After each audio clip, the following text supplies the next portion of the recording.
ఏమేమో ప్లేట్ నిండా ముక్కలు ఉన్నాయి, ఏమో ఆలోచిస్తున్నావు? మీ పిల్ల ఏమైనా గుర్తుకొచ్చిందా?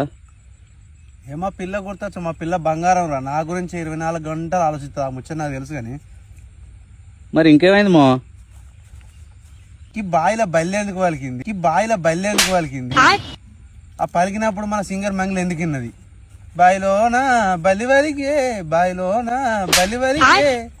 ఈ పాట ఎందుకు వచ్చింది నాకు అర్థమవుతలేదు. అది అంతు చిక్కని ప్రశ్న అయిపోయింది. రేపు అలా ఫుల్ పాట వస్తుందట. బల్లే వలుకుతున్నాయా ఇంకా నీళ్ళ కప్పలు, చెట్టు మీద పిట్టలు, కాంజులు, ఇంకేమన్నా ఊరవేసుకలు బీరవేసుకలు వలుకుతున్నాయా నాకు అర్థమైంది. ఆ పాట ఎందుకు వచ్చింది, అలా ఆ పాట ఎందుకు వాడింది? అరే చింటిగానికి వేయాలి ఫస్ట్.